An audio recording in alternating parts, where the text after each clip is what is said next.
So take a look at this naked chart, and I want you to take a look at this down close candle here. We dug into that on Thursday. So we have a wick right there, or a tail, I guess you would call it.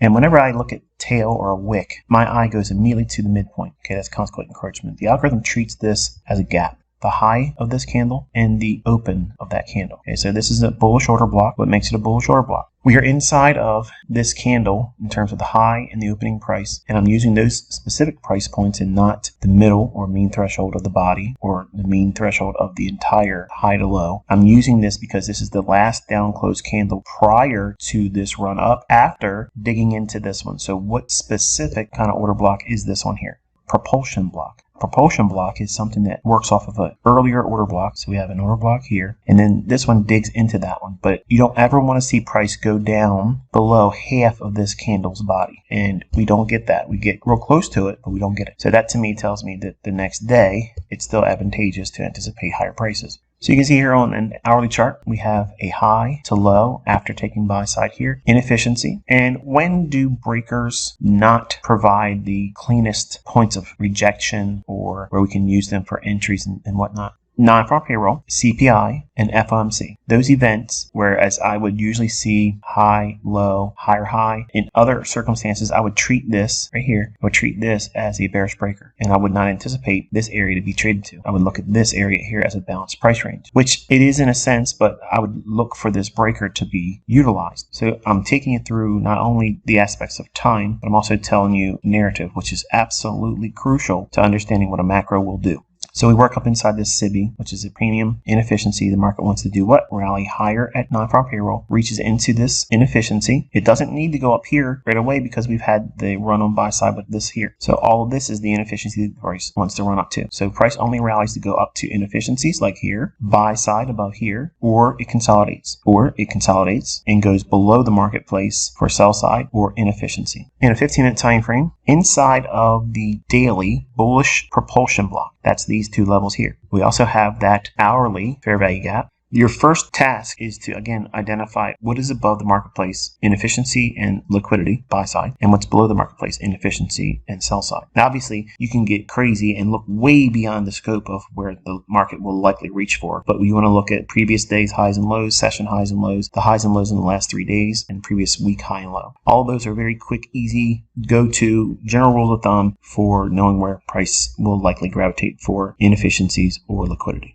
So that bullish propulsion block, the wick high, the opening of that, and then that hourly fair value gap, that blue shaded area, in the middle of the propulsion block high and propulsion block opening price, that's these two specific levels here, half of that range is the premium wick consequent encroachment. That means from the high of the propulsion block's wick to the opening of it, half of that, that's this measurement right here. You can see how sensitive it is. So the market drops after running up initially here, comes back down below the lows in here, but digs into all this order flow, but specifically right into consequent encroachment of the bullish daily propulsion block, which is a order block. Then the market starts to move higher. Notice what it's doing first. It's taking buy side and trading up into an inefficiency, and then reverses and goes down to sell side. So one of the things for your notes for non-farm payroll, whatever side of the marketplace it goes for first, right as 8:30 news hits, usually, not always, usually that will be the false run. So in other words, I'll give you an example here. It rallies for the buy side first. It takes traders into the marketplace, traps them long. They want to see it keep going higher. And then the market trades lower and takes out the sell stops on anyone that is long here and below recent lows. So they are not permitted to be allowed to ride this up. So trap them long, stop out any shorts, drop lower, induce new shorts, crush the longs, trap them short, accumulate the sell side, and then run for the buy side here and any other higher time frame, draw on liquidity. So this candlestick right here, that is your bullish order block. Again, same premise I used with the daily chart here, the high of the wick to the opening. You can see that small little gap right in here, but I'm highlighting this order block that has that fair value gap. That is suggesting that we could go higher after stops have been taken. That is a high probability bullish order block. So we're looking for this shaded area here to key off of and use to get in alignment with price action going higher. 3-minute chart, I'm adding that in here so you can see inside that order block, the gap actually gets refined even better here.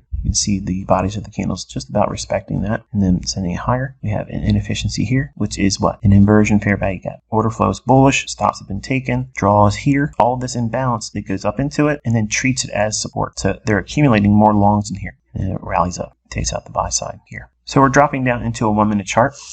When we look at time, or when I'm teaching you time, I want you to think about how the characteristics of time are very unique to price delivery, but across all asset classes. In my mind, when I'm watching price action, I'm aware and conscious of the 7 o'clock to 9 o'clock in the morning New York open kill zone. Then you have the AM session, New York AM session from index trading, which is beginning of 8:30 in the morning to noon. Then you have the 10 o'clock to 11 o'clock AM silver bullet. Now, macros are very specific segments of price action, and they're usually 20-minute intervals. Not all of them, but most of them are 20-minute intervals. But these are specific windows of opportunity, but now I'm going to teach you the introduction to how I use them. When we look at price like this, I want you to see that there is price running up during non-farm payroll into that inefficiency. Drops aggressively, takes out sell side below these relative equal lows, and then returns into that hourly fair value gap, which is that blue shaded area right in here. It rallies again, comes back down, touches the high end of the hourly fair value gap, then it rallies up into the inefficiency and takes buy side once more. What does it leave in its wake? Relative equal lows. And what specific measurement do we have here? The daily bullish propulsion block, which is an Orderblock, the consequent encroachment of the high and the opening price. I want you to think about how saying the non-farm payroll event typically performs. We have an initial run, buy side,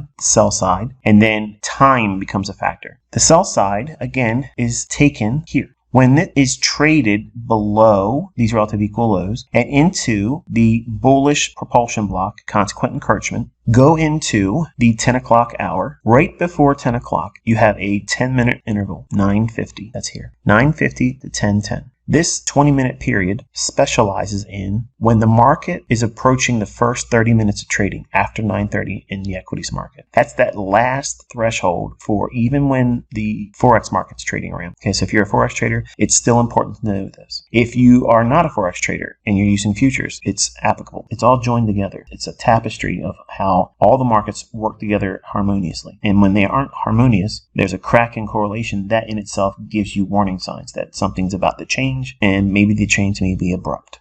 I want you to think about how we were running up into this inefficiency and this buy side during the 9:50 to 10:10 macro. What was it doing? It was delivering price to buy side and inefficiency, this one single candle pass down. So it's doing two primary functions here. It's running to an area that would be deemed a premium relative to the high and the low here. We rally up to liquidity, rebalance this inefficiency. How do we know that's balanced? Because we work back and forth in it, then we left it, went back in, all the bodies are staying inside of it. It's respecting that. That's narrative. This right here sees us drop lower. What's occurring at the 9:50 to 10:10? It's already worked in this liquidity. What is it going to deliver next? Well, what's the profile for non-farm payroll? We ran buy side. We left relative equal lows. We've been bullish on S&P. We've been bullish on NASDAQ. So it's going to drop down and take the other side of the marketplace out because they've engineered liquidity here using this hourly fair value gap, and it trades down into the midpoint or consequent encroachment of that daily propulsion block. Look at it like this. We have the New York open kill zone. The majority of it is quiet. And then at 8:30, we have the release with the non-farm payroll. It goes up to the inefficiency. At that moment, we have an overlap of the 9:30 a.m. and the New York open kill zone. Right in here, there's a lot of overlap where there's going to be a lot, volatility. We quickly drop down one more time, inefficiency, but leaves majority of it open, then rips lower, trades into the hourly fair value gap. Then we chop around a little bit, trade back up into the inefficiency at 9:50 to 10:10, and then it will do what? It will start its protraction lower to go into this liquidity here. This drop here, all this movement, notice how all this price run is during the AM silver bullet, 10 o'clock to 11 o'clock in the morning, and the New York AM session between 8:30 and noon New York local time. So we can see and anticipate many times where you'll see me doing executions. I'll say, I'm looking for speed now. I want to see big candles. I want to see movement that's a sharp drop or a strong rally from here. I'm utilizing this type of information here. The macro in itself is just a time window where the 9:50 to 10:10, what this is actually specializing in is it's the first 20 to 30 and then 40 minutes of the trading hour starting at 9:30. So when the equities market opens at 9:30, the stock market bell starts ringing. The first 30 minutes is the opening range, but that opening range doesn't have to or is required to be 30 minutes before the actual range is useful. It can form in 20 minutes, and then whatever liquidity is utilized there outside that parameter, high and low, it'll help you determine where the market will likely go to next.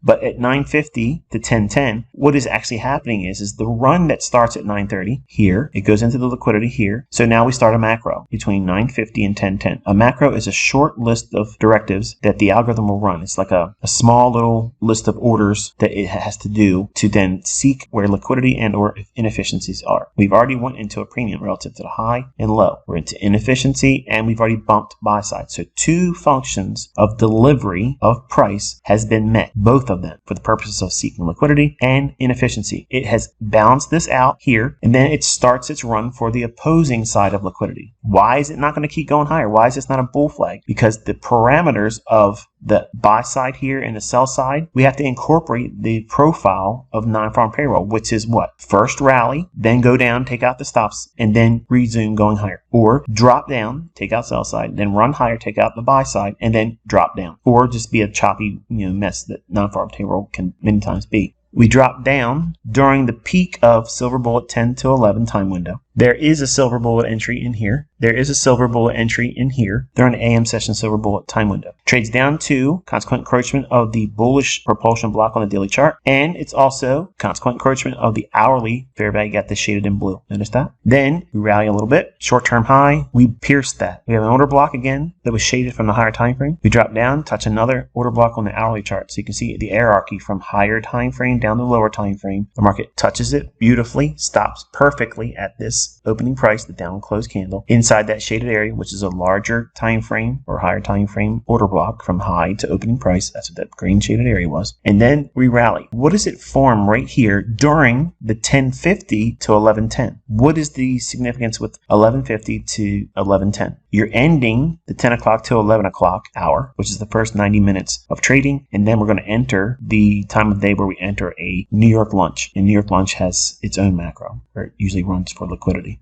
We have a low, high, lower low, making this, these up close candles, the two of them, that makes this a bullish breaker. And we can utilize that and anticipate higher prices running for the buy side here, the buy side here, and the high of the inefficiency that's shaded here on the higher time frame charts. I want you to think about how the macro time is utilized for the market to begin its run for liquidity, the run for inefficiency. What specifically is 10:50? Well, it's 10 minutes before 11 o'clock. That's essentially the height of London close for forex. Then we have the last hour before we get to New York lunch. The markets will enter some measure of consolidation going into lunch. It'll run for liquidity, or it can reverse. So there's three primary functions that the lunch hour will do. You have to be able to fit that into the market profile for that particular day. And we have a non-farm payroll event. So we've seen the initial run here, buy side, engineered sell side, then it drops it down for sell side. Now it's free to go higher because no one's long. They got stopped out. Anyone that was buying long on the breakout was raked across the coals. Anyone that went short breaking out below these relative equal lows here are trapped short. Then the market can go higher. So I want you to see that these time windows, these macros, they're just a time aspect to when I anticipate the market to start reaching, start doing something, showing animation. It's not enough to simply know these times of day. Inside those respective times, there are specific times and windows of opportunity for me to anticipate a specific phenomenon in price where it will start behaving like we would expect it to.